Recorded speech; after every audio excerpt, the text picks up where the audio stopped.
The special vacation. Three sisters, scattered by life across 3 continents, had made a pact. This year, they would meet on the warm, volcanic sands of Hawaii. For Alara, the eldest, it began with a meticulously planned train ride. For Maya, the middle child, a direct flight she'd almost forgotten to book.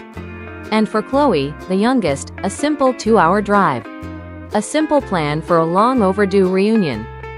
The universe, however, had other plans. A minor signal failure held Alara's train hostage, the minutes bleeding into an hour. When it finally arrived, she ran, her suitcase clattering behind her, but the doors slid shut with a final, unforgiving sigh. She stood on the platform, watching her connection to the airport, and to her sisters, pull away without her.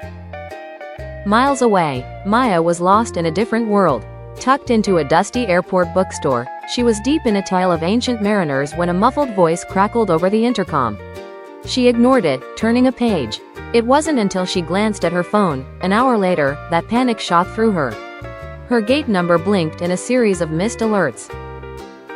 She sprinted through the terminal, arriving breathless at the gate just in time to see the jet bridge pulling away from the aircraft. The gate agent offered a sympathetic but firm shake of her head. "I'm so sorry, ma'am. The doors are closed." Maya stared out the window, her tropical escape taxiing down the runway. Meanwhile, Chloe was making excellent time, her car humming along a quiet country road.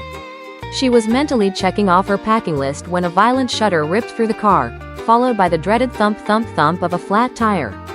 With a groan, she pulled over to the gravel shoulder. "You have got to be kidding me," she muttered to the empty road. A flurry of texts crossed the globe. "Missed the train. Unbelievable." EA reply came moments later. "You won't believe this, but I missed my flight. I was reading." Chloe, wiping grease from her hands with a rag, typed her own dispatch. Add a flat tire to the list. This reunion is officially cursed. See. But they were not women who gave up.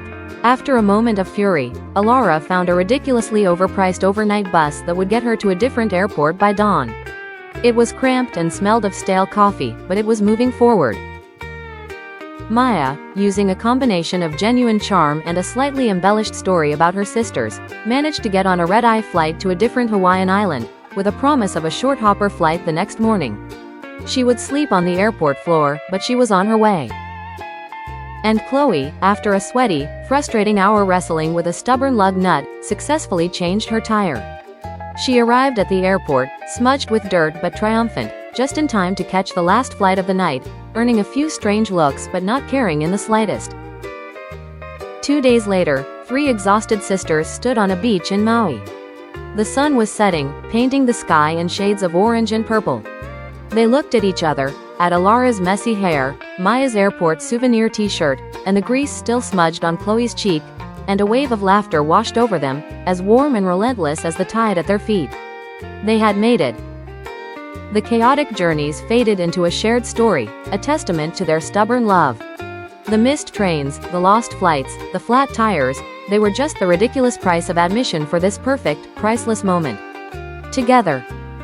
In that perfect moment, with the sound of the waves as their soundtrack, they knew. The destination was beautiful, but the real treasure was the journey, not the one on planes, trains, or automobiles, but the one they were always on, together.